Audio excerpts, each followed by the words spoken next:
Hey everyone, Joey here again with another quick DIY video for you.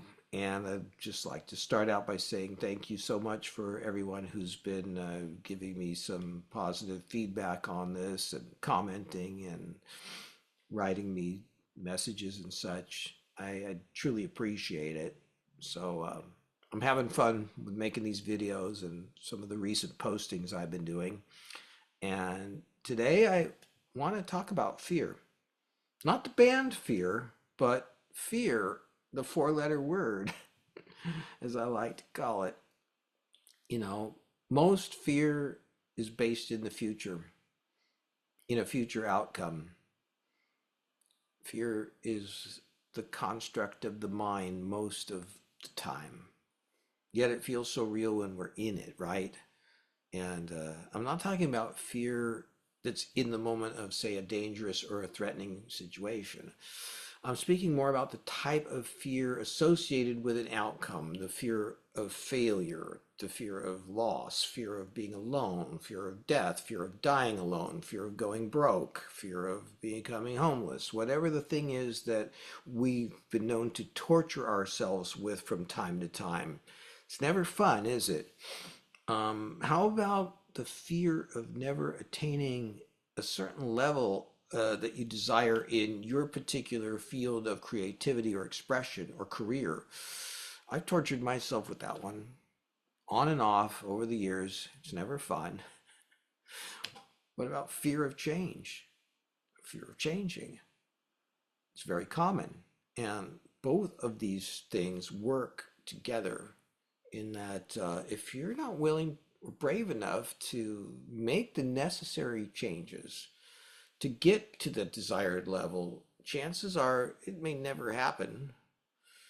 And then I have to ask myself if I want it badly enough to make the change that will enable the outcome and really do a lot of soul searching about that and be real with myself because the mind is malleable. And if we look at it like it's a piece of clay and we're learning to become master sculptors, changing it and forming it with a beginner's attitude, we'd probably accomplish things that we'd otherwise never would think could be done, you know? But when I find myself experiencing a future outcome fear that's usually related for me to a creative skill, I find that it's most effective to acknowledge that it's a construct of my mind and to not bypass it, but rather go inside of it and pass through it like a eye of a hurricane or something, really look at it.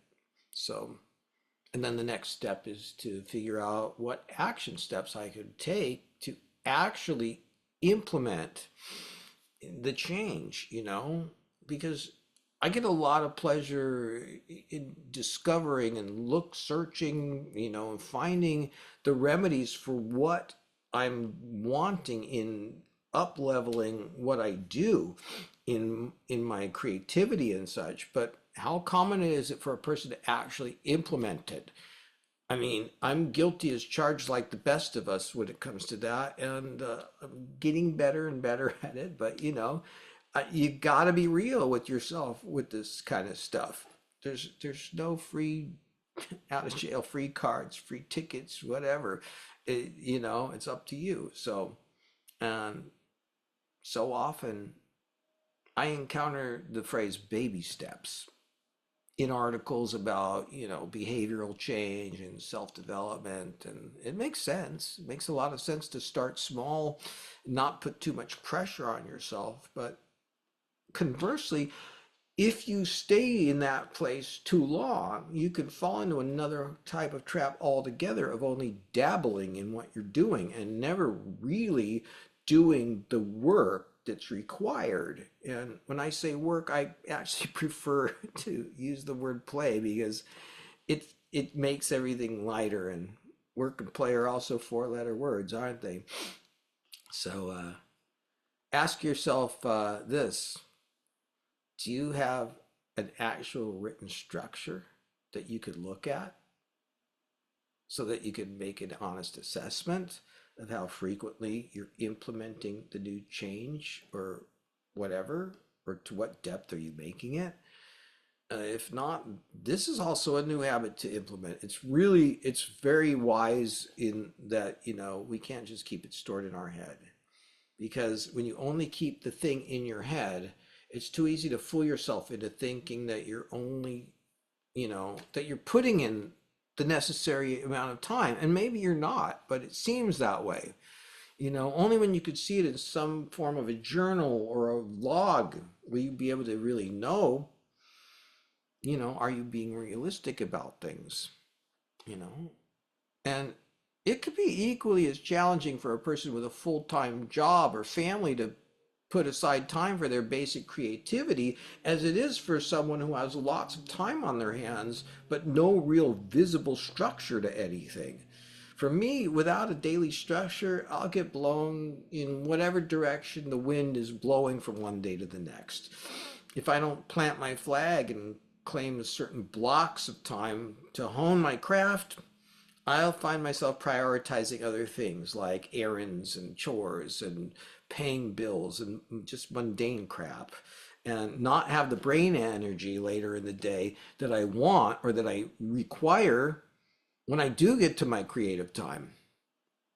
And I do understand that, life gets lifey and it's not always possible to stick with my allotted times. Sometimes I don't get any creative time on a particular day. Other times I have an option to, either honing my craft or doing a brainless activity like watching a film. And I opt to watch the film because it's also easy to forget to, let yourself relax when you're in a lot of forward motion. So don't forget that, to take care of yourself. So then comes the question of, am I opting to chill out more often than to use the time to get closer to my desired outcome? I have to ask myself, how important is the outcome to me? Because there's a lot of great films that I love watching. And lately, more so, I've been actually choosing to spend the time in the creative zone because that's actually, I I love it even more. Once I get into it for a few minutes, I'm there. Even when I'm tired, a lot of times I just do it because it's pleasurable. So, so much of this mindset work has to do with being honest with yourself. And each person has their own period of growth, and one person might require a lot more than another in learning a specific skill or a component of that skill.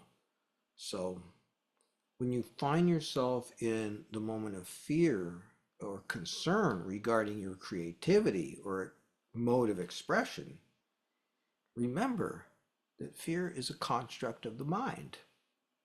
Have the courage to stare down that fear and search out the root cause of it.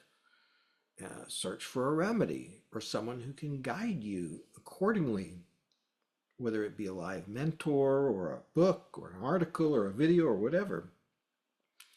And be real with yourself about actually implementing the remedy and find joy in the process, because everyone has the capability of becoming their own master sculptor of the mind. It's as fun as playing with clay when we're kids, right? So that's all I have for you today. And as they say on the YouTube channels, like, subscribe, share, and comment. Enjoy. I'll see you on the flip side.